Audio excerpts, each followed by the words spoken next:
কিরে রাকিবুল ভাই, কোথায় চললি? আমি নামাজ পড়তে যাচ্ছি, মসজিদে আজান হয়েছে না। আরে ভাই দাঁড়াও দাঁড়াও, এত তাড়া কিসে?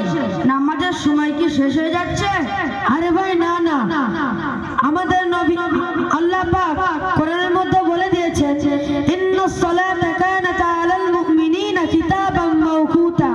এর আবার অর্থ কি? এর অর্থ হলো আল্লাহ তাআলা দিনে এবং রাতে 5 ওয়াক্ত নামাজকে ফরজ করে দিয়েছে।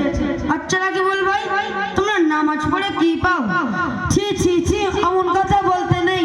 এমন কথা বলতে তোমার শরম করে না? তুমি মানুষ নাকি অন্য কোনো প্রাণী? আমি এমন কি বললাম যে তুমি ছিছি করলে? কেন, তুমি কি জানো না এক ওয়াক্ত নামাজ কাজা করলে তার সাজা কি? না, তা তো জানি না। তবে শোনো, আমাদের নবী সাল্লাল্লাহু আলাইহি ওয়াসাল্লাম বলেছেন, এক ওয়াক্ত নামাজ কাজা করলে 2,88,000 বছর জাহান্নামের আগুনে থাকতে হবে। তোমার ওসব কথা রাখো তো। সবাই যদি জান্নাতে যায় তবে জাহান্নামে যাবে কি? তোমার তো দেখছি জাহান্নামে যাওয়ার বিরাট শখ। জাহান্নামের আগুন কি তুমি জানো? না, তা তো আসলে জানি না। তবে শোনো, আমাদের নবী সাল্লাল্লাহু আলাইহি ওয়াসাল্লাম হাদিস শরীফের মধ্যে বলেছেন, জাহান্নামের আগুন দুনিয়ার আগুনের থেকে 70 গুণ বেশি হবে। যখন হবে তখন দেখা যাবে। আচ্ছা, তুমি একটি কাজ করো তো, ইট ভাটার আগুনে 5 মিনিট পা দিয়ে রাখো তো। না, তা তো আসলে পারবো না। তুমি আমাকে কত বোঝাতে এসো না তো। আসলে শয়তানে তোমাকে মাকড়সার জালের মতো ঘিরে ফেলেছে। তোমাকে দিনের পথে ফিরে আনা খুবই কঠিন। এত বকো না তো। আমি নামাজ পড়ি আর নাই পড়ি, তুমি কি আমার কবরে হিসাব দেবে কি? না, তা আসলে দেব না। তুমি একজন মুসলিম ভাই, আমার বলার অধিকার ছিল, তাই আমি বললাম। তুমি নামাজ পড়ো আর নাই পড়ো, সেটা তোমারই ব্যাপার। আচ্ছা, তুমি যা বলেছো সব কি ঠিক বলেছো? হ্যাঁ, আমি যা বলেছি অবশ্যই ঠিক বলেছি। আমাদের নবী সাল্লাল্লাহু আলাইহি ওয়াসাল্লাম বলেছেন, বাইনাল আবদি ওয়া বাইনাল কুফরি তারকুস সালাহ।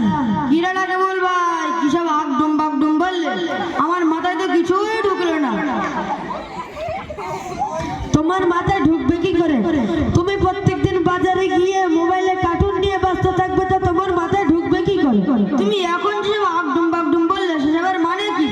সেসবের মানে হলো, আমাদের নবী সাল্লাল্লাহু আলাইহি ওয়াসাল্লাম বলেছেন, একজন বেঈমান ব্যক্তি ও একজন ঈমানদার ব্যক্তির মধ্যে পার্থক্য হলো নামাজ। কি? আমি নামাজ পড়ি না বলে কি আমি বেঈমান হয়ে গেছি? হ্যাঁ, তুমি অবশ্যই বেঈমান হয়ে গেছো। আমাদের নবী সাল্লাল্লাহু আলাইহি ওয়াসাল্লামের হাদিস শরীফ সেটাই প্রমাণ করে। ঠিক আছে, তাহলে কাল থেকে তোমার সঙ্গে আমি মসজিদে নামাজ পড়তে যাবো ইনশাআল্লাহ। আর কাল করো না তো। কাল যদি তুমি অন্য কোনো কাজে ব্যস্ত হয়ে পড়ো, তখন তো তোমার নামাজ পড়াই হবে না। ঠিক আছে, তাহলে আজ থেকে তোমার সঙ্গে আমি মসজিদে নামাজ পড়তে যাবো ইনশাআল্লাহ। আচ্ছা, তুমি তো নামাজ পড়তে যাবে, সূরা ফাতিহাটা বলো তো। আলহামদুলিল্লাহি রাব্বিল আলামিন, মাঝে কিছু জানি না, ওয়ালা দাল্লিন। কি রে মঈনুদ্দিন ভাই, এবার কেমন সূরা ফাতিহা? এমন সূরা ফাতিহা তো কখনো শুনিনি। কেন, আমি কি কিছু ভুল বলেছি?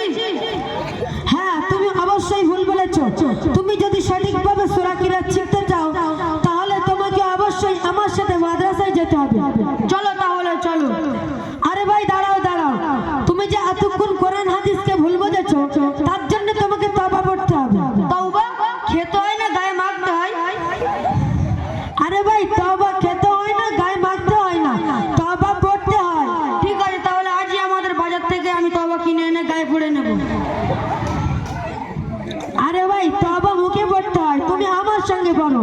তওবা তওবা আস্তাগফিরুল্লাহ আস্তাগফিরুল্লাহ রাব্বি রাব্বি মিন কুল্লি কুল্লি জামবিউ। জামবেরে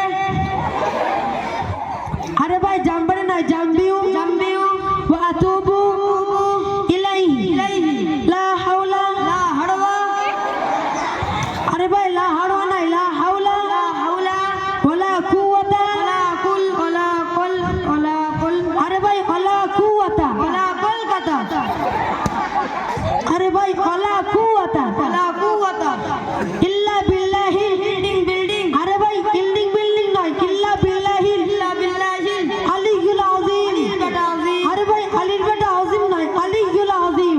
আলিয়ুল আযীম। তারা কি বল ভাই, তুমি এসব কোথা থেকে শিখলে? কেন, তুমি কি